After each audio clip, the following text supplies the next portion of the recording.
Kegiatan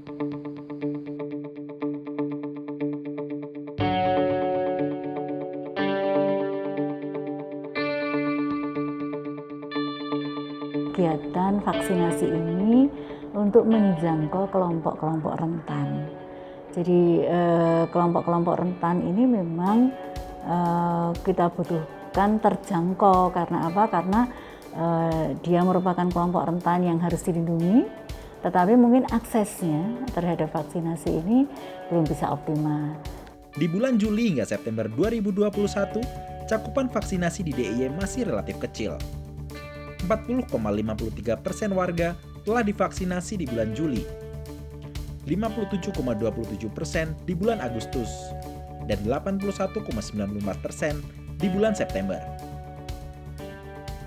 Teman-teman yang lansia, kemudian teman-teman difabel itu entah susah mengaksesnya, entah tidak dapat informasinya atau tidak tahu, terutama bahkan ada yang menolak vaksin karena informasinya belum dapat. Jadi itulah kenapa kami ingin menyasar kelompok most at risk yang benar-benar terpinggirkan atau belum mendapat akses. Misalnya saja lansia, banyak lansia kemudian komorbid. Mereka harus stay di rumah, mereka bed rest, mereka nggak bisa kemana-mana. Kemudian yang kedua itu disabilitas. Dengan berbagai hambatan, baik itu hambatan tuli, hambatan netra, hambatan sensorik dan sebagainya. Mereka kesulitan juga mobilisasi karena jalan untuk ke puskesmas itu juga cukup jauh.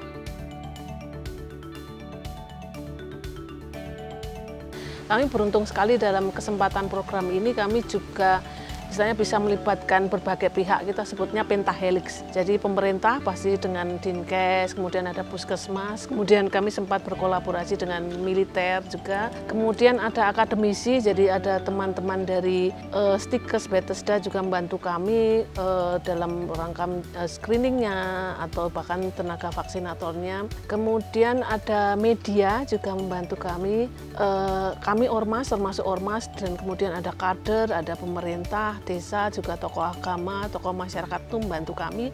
Plus kami juga ada kesempatan berkolaborasi dengan private sector.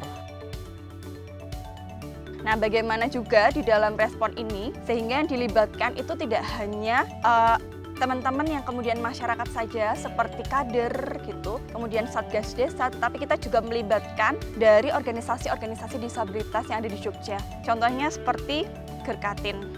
Kita juga bekerja sama dengan Divagana. Kalau dari awal, pertama pasti kan kita teman-teman relawan itu nyiapin peralatannya. Jadi kayak misalnya tensi atau termogan. Setelah itu mungkin beberapa ada yang kita harus ke dinas kesehatan untuk ngambil vaksinasi. Tapi beberapa tuh ada yang kita cuman perlu ke puskesmas untuk ngambil vaksinasinya. Nah, setelah itu baru kita mungkin ketemuan sama Pak Dukuh atau kader yang ada di lokasi untuk nunjukin tempat-tempat yang akan divaksin lah istilahnya.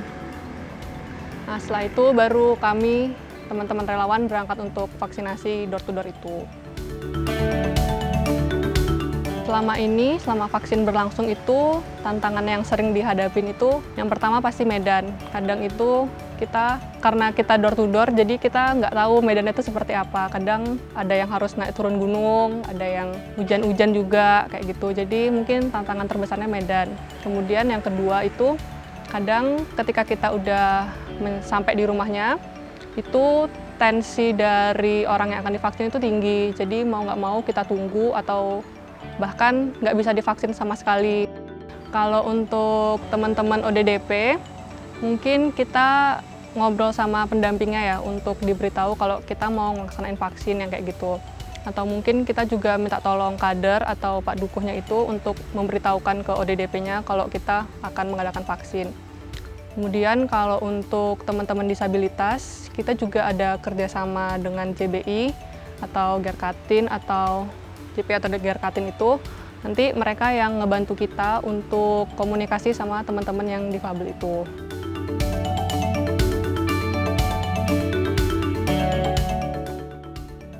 Saya di sini membawa teman-teman YEU ke tempat-tempat yang menjadi sasaran vaksin hari ini. di mana teman-teman YEU belum tahu lokasi rumah orang-orang yang perlu divaksin. Jadi, saya mengajak dan mendampingi tim YEU ke rumah orang-orang tersebut, karena saya yang tahu lokasi rumah peserta vaksinasi ini. Kalau saya terlibatnya terutama di pendampingan, Mas. Selain di pendampingan, saya juga mencari data teman-teman yang untuk divaksinasi. Jadi vaksinasi nggak bisa satu orang, harus secara komunitas. Kalau komunitasnya terpenuhi vaksinasinya, harapannya dia bisa memberikan kekebalan bagi yang lainnya. Gitu. Kalaupun nanti kelompok-kelompok rentan ini terpapar, ya mereka udah punya antibodi. Harapannya di situ. Udah aksesnya sulit, tinggalnya di tempat seperti ini ya, akses kesehatan susah didapatkan. Sayang sekali kalau mereka kena COVID. Gejala berat, ngangkutnya aja udah susah gitu. Jadi kita masuk ke upaya preventifnya, pencegahannya sih. Mencegah penyakit patuh sehat. Saat ini boten wonten pripun nggih biasa atus sebab sedereng divaksin. Nggih sekecap. Yuk disuntik niku rak dilase sak keto. Niku yuk Pak, boleh mboten lara meneh. Mboten ngeras menapa-menapa. Kadang mboten nonton keluhan itu. Ae. Sejak September 2021 hingga Februari 2022, program vaksinasi YEU telah menjangkau 6.714 orang tanpa disabilitas dan 130 orang dengan disabilitas. Harapannya sih semoga vaksinasi ini bisa terus berlangsung ya, karena untuk masyarakatnya yang masih belum bisa terjangkau. Kemudian mungkin juga edukasi yang lebih mendalam sih untuk keluarga-keluarga yang masih menolak vaksin, seperti itu. Kalau harapannya untuk secara khusus ke teman-teman disabilitas itu untuk bisa tervaksin semua ya. Baik mereka yang tidak bisa mobilitas maupun sudah bisa mobilitas, karena banyak teman-teman kita yang tidak bisa mobilitas akhirnya mereka tidak tervaksin. Alhamdulillah kita ada pendukung dari YEU, kita bisa melaksanakan door to door. Harapan kami untuk kedepannya tidak hanya dari YEU tapi dari lembaga-lembaga lain yang bisa membantu kami untuk vaksinasi secara door to door.